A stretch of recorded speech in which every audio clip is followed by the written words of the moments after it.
और ये जो जेकेएलएफ है इसी का चेयरमैन है यासिन मलिक।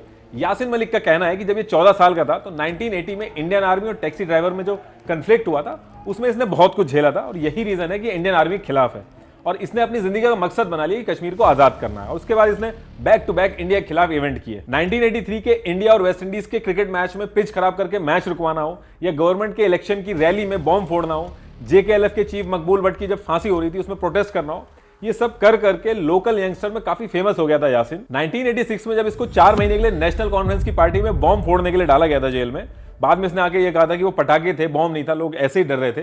तो इसकी वजह से बाहर दंगे होने शुरू हो गए थे, माहौल काफी खराब हो गया था जस्ट बिकॉज कि इसको जेल में डाला गया था। और जेल से निकलने के बाद पहली बार इसको इस चीज का रियलाइजेशन हुआ था और यही रीजन था कि जेल से तुरंत निकलते ही इसने एक पार्टी फॉर्म करी जिसका नाम ताला रखा और आगे चल के जिसका नाम आईएसएल इस्लामिक स्टूडेंट लीग बना। और इधर 1987 में जितने भी कश्मीर के सेपरेटिस्ट नेता थे इन्होंने मिलकर कश्मीर में इलेक्शन लड़ने का सोचा और एक पार्टी बनाई MUF मुस्लिम यूनाइटेड फ्रंट, जिसमें यासीन की पार्टी ने सारे यंगस्टर को लेकर सपोर्ट किया। लेकिन इंडियन गवर्नमेंट ये बिल्कुल भी अफोर्ड नहीं कर सकती थी क्योंकि पाकिस्तान इन सारी पार्टियों को सपोर्ट कर रहा था।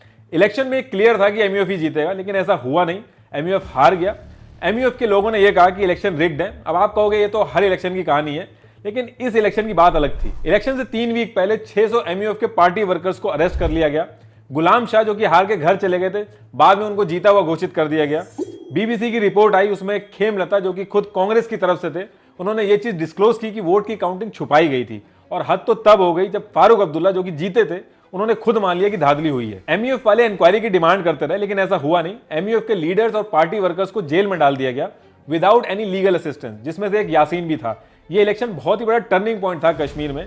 MUF के नेताओं ने कहा कि अब हम हथियारों से आजादी लेंगे, हम कोई इलेक्शन नहीं लड़ेंगे। जितने भी ये नेता थे MUF के, आगे चल के सब मिलिटेंट बने।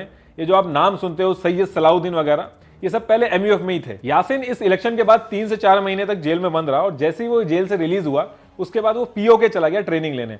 फॉर्मर रॉ के चीफ AS दुलत के रिकॉर्ड के हिसाब से ये पहली बार ऐसा हुआ था कि जब कोई कश्मीरी POK ट्रेनिंग लेने गया था। 1989 में यासीन JKLF का कोर मेंबर बनकर वापस आया और फिर इन्होंने गुरिल्ला वॉर स्टार्ट कर दी इंडियन आर्मी के खिलाफ।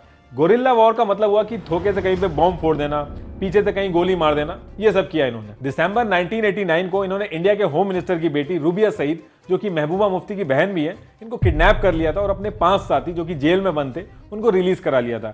इन 5 में से एक था मुश्ताक अहमद, जिसने आगे चल के जो कांधार वाला प्लेन था वो हाईजैक किया था। इसके ठीक 1 महीने 17 दिन बाद यासिन ने एयरफोर्स ऑफिसर्स के ऊपर बुरी तरीके से अटैक किया, जिसमें हमारे 4 एयरफोर्स ऑफिसर शहीद हुए, including squadron leader Ravi Khanna. ये जो मैप है ये उस पर्टिकुलर प्लानिंग का ओरिजिनल मैप है जहां पे इंसिडेंट हुआ था। और ये जो आप देख रहे हैं हमारे जो एयरफोर्स ऑफिसर शहीद हुए थे उसका ओरिजिनल डॉक्यूमेंट है जिसमें पूरी प्लानिंग और फ्रेमवर्क मेंशन है। ये लोग ब्लू मारुति जिसका नंबर था JKE 3575 और ब्लैक बाइक JKD 3705 लेके आए और अकेले 27 गोलियां सिर्फ स्क्वाड्रन लीडर रवि खन्ना पे चलाई यासिन ने। आप सोच के देखिए 27 गोली एक आदमी पे चला देना कितनी नफरत भरी होगी अंदर। इस सदमे की वजह से 1 से 2 मंथ के अंदर इनके पेरेंट्स की भी डेथ हो गई और कुछ टाइम के बाद इनकी वाइफ जिस पेंशन से घर चलाती थी वो भी गवर्नमेंट ने बंद कर दी। काफी लड़ाई के बाद दोबारा से गवर्नमेंट ने पेंशन स्टार्ट करी। एक MLA जब MP बनता है जो कि करोड़पति है, वो 2-2 बार पेंशन उठाता है और जिसने हमारे देश के लिए कुर्बानी दी है उसके साथ ये सब होता है। आप सोच के देखिए, शालिनी खन्ना जो उनकी वाइफ है पिछले 32 साल से कोर्ट के चक्कर लगा रही है इंसाफ के लिए। इंसाफ तो बहुत दूर की बात है, उस आदमी को हमारे देश का PM इन्वाइट कर रहा है, हाथ मिला रहा है, आदर सत्कार दे रहा है। PM की भी मजबूरी है, वो हम आगे डिस्कस करेंगे। लेकिन जब लोगों को ये सब पता चलता है तो लोग डरते हैं अपने बच्चों को आर्मी में भेजने के लिए। इंडियन गवर्नमेंट ने लोगों के टैक्स के पैसे से 500 करोड़ रुपए का खर्चा किया था इसके travel, luxury hotel, sponsor trip to London और न्यूयॉर्क, इन सब चीजों के लिए। अब बात अभी भी वही है कि इसने इतने क्राइम किए, इसको सजा क्यों नहीं हुई। इसके लिए मैंने इसकी चार्जशीट पढ़ी है, तो मैं आपसे भी शेयर करता हूं कि एक्चुअल में गेम हुआ क्या है। देखिए, पहली चीज तो ये है कि उस पर्टिकुलर एरिया में इनकी पकड़ बहुत है।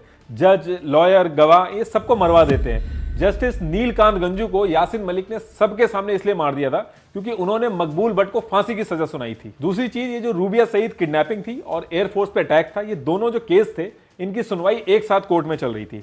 अब कायदा ये कहता है कि दोनों क्राइम श्रीनगर में हुए थे तो केस की सुनवाई भी श्रीनगर में होनी चाहिए, लेकिन उस पर्टिकुलर टाइम पे श्रीनगर में टाडा के केसेस की सुनवाई नहीं हो रही थी, तो इसलिए केस 1990 में जम्मू के कोर्ट में रजिस्टर्ड हुआ। लेकिन यासिन मलिक बिल्कुल नहीं चाहता था कि केस जम्मू में चले। 1990 से 1995 तक ट्रायल चले जम्मू के कोर्ट में। CBI ने वर्बल और रिटर्न प्रूफ दिए, लेकिन होम मिनिस्ट्री ने इस केस को जम्मू कोर्ट से अजमेर के टाडा कोर्ट में ट्रांसफर कर दिया। अब इसमें एक चीज ये भी कही जाती है कि गवर्नमेंट ने एक प्लान तरीके से ये चीज की ताकि यासिन को सजा मिल सके। वहीं दूसरी तरफ ये भी कहा जाता है कि ये सब इसलिए किया गवर्नमेंट ने ताकि केस में डिले हो सके। लेकिन यासिन मलिक ने इस चीज को जम्मू कोर्ट में चैलेंज किया कि ये केस अजमेर में ट्रांसफर नहीं किया जा सकता, ये असंवैधानिक है, और इसके फेवर में डिसीजन भी आ गया और इस केस को अजमेर से ट्रांसफर करके जम्मू कोर्ट में दोबारा से शिफ्ट कर दिया गया। लेकिन यासिन को जम्मू कोर्ट से भी दिक्कत थी, ये श्रीनगर कोर्ट में अपना केस ट्रांसफर करवाना चाहता था। इसने फिर से चैलेंज किया कि जिस ज्यूरिडिक्शन में क्राइम हुआ है वहीं पे केस चलना चाहिए, ये असंवैधानिक है, और काफी टाइम खराब होने के बाद फैसला इसके हक में आ गया और केस श्रीनगर कोर्ट में ट्रांसफर हो गया। और जैसे ही ये केस श्रीनगर में आया, जैसा यासिन चाहता था बिल्कुल वैसे ही हुआ। 10 साल तक के लिए इस केस में स्टे लग गया। 2009 से 2019 तक इस केस में कुछ भी नहीं हुआ। सीबीआई के पब्लिक प्रोसिक्यूटर पवित्र सिंह भारद्वाज ने सितंबर 2019 में ऑन रिकॉर्ड ये चीज बोल दी कि दिल्ली में जो पावर में बैठे हैं लोग, उनकी वजह से केस आगे नहीं बढ़ पा रहा है और हम लोग चाह के भी कुछ नहीं कर पा रहे हैं। इस पूरे केस में जो सीबीआई की पूरी मेहनत थी वो खराब हुई है और एक क्रिमिनल इतने सालों से फ्री घूम रहा है। इतना कुछ देखने के बाद यासिन को भी काफी कुछ समझ में आ रहा था कि इंडियन गवर्नमेंट आतंकवादियों से तो बात करेगी नहीं, जेकेएलएफ कमांडर बनते रहेंगे, आर्मी वाले मारते रहेंगे। तो यासिन मलिक ने ऐलान किया कि अब ये हथियार नहीं उठाएगा और जिस तरह से गांधी जी ने आजादी ली थी वैसे लेगा। कायदे में अगर आप देखोगे तो अनऑफिशियली जेकेएलएफ के 2 विंग्स बन चुके थे। एक न्यू दिल्ली में पॉलिटिशियन से बात कर रहे थे, गांधीवादी वाली बात कर रहे थे, और दूसरा मिलिटेंट बनके अपना काम कर रहे थे और एक्चुअल में ये प्लान काम भी कर रहा था। यासिन मलिक पाकिस्तान, इंडिया दोनों में जाके पब्लिक मीटिंग करने लगा, चैनल्स में आके बैठने लगा, इंटरनेशनल लेवल पे फंड रेज करने लगा और कश्मीर में भी बहुत फेमस हो गया था। ये वही टाइम था जब हमारे पीएम ने इसको बुला के आदर और सत्कार किया था ताकि इसको पटा के रखेंगे तो कश्मीर पे हमारा कंट्रोल रहेगा। लेकिन इट वॉज अ जोक, इसने पीछे से वही किया जो इसको करना था।